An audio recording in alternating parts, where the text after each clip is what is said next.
Hey guys, it's Emma Vigling with TYT Politics. This camera crooked? Who knows? Who cares? I hope everyone had a great weekend. I want to report on some interesting news that came in page 6 of all places about freshman Senator Kamala Harris from California. First, I want to give a lengthy prelude to it and talk about who she is. She obviously is a new senator, and some people may not know much about her. Her claim to fame on the national stage right now is that she was interrupted twice by Republican male senators in her questioning of both Rod Rosenstein and Attorney General Jeff Sessions in these Russia hearings.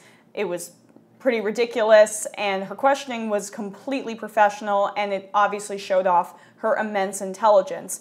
Oh wait, by the way, I'm going to compliment her a little bit in this video, so if you can't handle the nuance, just click out now. She is clearly a very smart woman, but these fundraisers spell out some really troubling stuff for her in terms of progressive support. So again, yeah, that was John McCain, by the way, who interrupted her, that maverick. I'll start by saying that there's a reason why the establishment has deemed her as the Democrats' new star. There are good reasons, and there are also bad reasons, and there are reasons that are in between. And again, I will say that it's nuanced. She's smart, she's accomplished, she's a fresh face. Similarly to President Obama, she had a splashy speech at the Democratic National Convention. Hers was in 2012. Obama had his in 2004. Still, by the way, one of the best speeches I've ever seen, President Obama's back then. So the Rising Star moniker is something that should be taken with a grain of salt, because that means that the establishment has decided that you are palatable to them. And that means that there are some caveats that go along with that, no matter how great you may seem on camera. So again, the good. I think that she really is extremely smart and demonstrated a lot of good things in her tenure in California. If you don't know, from 2004 and 2011, she was the DA in San Francisco, and then after that, she became, I believe, the 32nd Attorney General in California. And then she joined the Senate in 2017. So she's been involved in California politics on the law enforcement side since 2004, first in San Francisco, then Attorney General, then Senate. So she's had a very deliberate political run in California, and now she's the other senator along with Dianne Feinstein, who will come up later in the U.S. Senate from California. So as soon as she started as San Francisco DA, she made a splash. This is the good part, I would say, about her that shows that she does have some progressive core. In April 2004, 4 months after she took office in San Francisco, a 29-year-old police officer, Isaac Espinoza, was shot and killed on patrol. The city's police union urged Harris to seek the death penalty for the suspect. 3 days after Espinoza's death, Harris announced that she would not. More than 2,000 ununiformed police officers packed St. Mary's Cathedral for the funeral. With Harris in the front row, Senator Dianne Feinstein, one of the state's most powerful Democrats, took the pulpit and called for the death penalty at the service. Wow, Dianne Feinstein, you really know how to make a splash. Waves of cops rose to their feet and applauded. There were white roses that were sent to her daughter's office that read "Courage." Harris, sorry, I believe that was the victim. I just couldn't pronounce the last name. Harris held firm, and Espinoza's killer received a sentence of life in prison.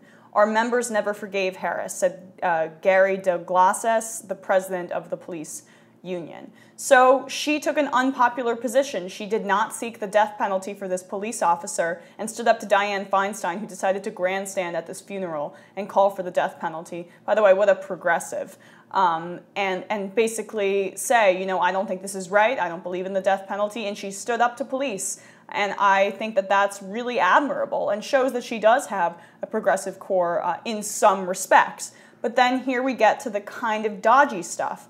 So as her time in San Francisco DA, she raised conviction rates, which, you know, was a mixed bag, and she was very successful by their standards, and while having these principles. When she moved over to Attorney General, things got a little dicier, especially because the financial crash happened and the housing crisis happened. And some interesting things happened with her. Again, the good. After the housing crisis, she instituted the Homeowners Bill of Rights, a set of laws designed to stop deceptive practices by banks and keep families in their homes. This came just weeks after Harris got California the lion's share of a $26 billion multi-state settlement with big banks over foreclosure abuses. These were 5 banks: Chase, Citigroup, Wells Fargo, Bank of America, and Ally Financial. She initially ended the talks because they were not giving enough money, and then returned and got that $12 billion of debt reduction for the state's homeowners and $26 billion overall. Let's just say it's not even that much, because California really has a ton of people in that state. Obviously, it's the biggest state in the country. $26 billion isn't a ton, but it's cool to know that she walked away from the talks, came back, wanted something more stringent. But here's a bombshell report from The Intercept that has become infamous when Kamala Harris is discussed in progressive circles. One West Bank, which Donald Trump's nominee at the time for Treasury Secretary Steve Mnuchin ran from 2009 to 2015, repeatedly broke California's foreclosure laws during that period. The memo obtained by The Intercept alleges that One West rushed delinquent homeowners out of their homes by violating notice and waiting period statutes, illegally backdated key documents, and effectively gamed foreclosure auctions. So they did illegal behavior and kicked people out of their homes during this crisis. In the memo, the leaders of the state attorney general's consumer law section said they had uncovered evidence suggestive of widespread misconduct in a year-long investigation. The detailed 22-page request, they identified over 1,000 legal violations in the small subsection of One West loans that they were able to examine, and they recommended that Attorney General Kamala Harris file a civil enforcement action against the bank. They even wrote up a sample legal complaint seeking injunctive relief and millions of dollars in penalties. But Harris's office, without any exception, declined to prosecute the case. So now she's saying she's part of the resistance and part of the standing up to Trump, but when she could stand up to his Treasury Secretary and was even given a sample legal document to prosecute him with, she didn't do that. So who is the real Kamala Harris? Maybe we learned over the weekend. By the way, Elizabeth Warren made Mnuchin's robo-signing practices and illegal behavior famous, and now they are colleagues in the Senate, so we will see how Kamala Harris and Elizabeth Warren get along when Elizabeth Warren blatantly called Mnuchin's actions illegal. She basically said that they were illegally forced out of their homes. So there you go. She does have some progressive principles, but that, again, was years ago. The more recent stuff with Mnuchin is troubling, but she did have the billions of dollars in settlements that she gave back to the Californian people. So again, as everything is, nuanced. So pay attention. She's not a demon. She's not a savior. She is a human being. But it shows that she does have this deference to financial institutions and to big money. And this fundraiser that she was a part of over the weekend really shows that. So page 6, again, the intrepid reporting team at page 6 says, the Democrats' great freshman hope, Senator Kamala Harris, is heading to the Hamptons to meet with Hillary Clinton's biggest backers.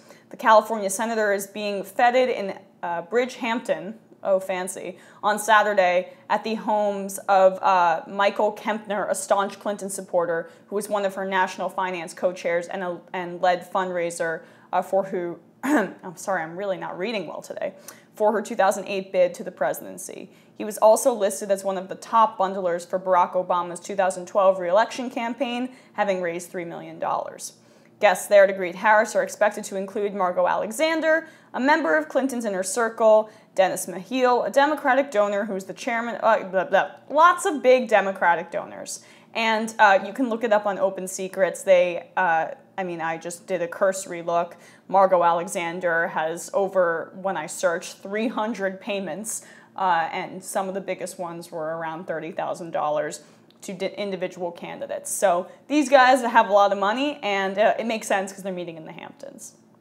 So this looks like that's what she's trending towards. She's not trending towards the person who stood up to Dianne Feinstein and said, you know, I'm going to do the unpopular thing and not give the death penalty. She's trending more towards, hey, Hillary Clinton donors, donate to me, and I will be the progressive savior that looks progressive, but isn't really that progressive.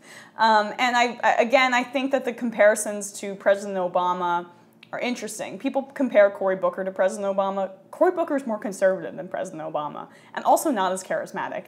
I think Kamala Harris is a better example of that. So similar in terms of rhetoric, similar in terms of being a freshman senator that is lauded, similar in terms of talking progressive things, and then behind closed doors meeting with big money people. So keep your eye on Kamala Harris. I think she's an interesting political figure. And I'm not going to sit here and foam at the mouth and say that she's a terrible person, because she's just not. And we don't really know yet. But I think it's interesting information for you guys to have, because we can see people's political futures based on their donors. And I will also say, if you want to look at her donors for her Senate run, she's, you know, a freshman senator, there are some questionable things. I believe that Time Warner is one of her top donors, if off the top of my head, I'm almost positive. So that's questionable. But then a lot of it is Hollywood kind of stuff. So it's not like has the laundry list of horrible donors like, say, Cory Booker.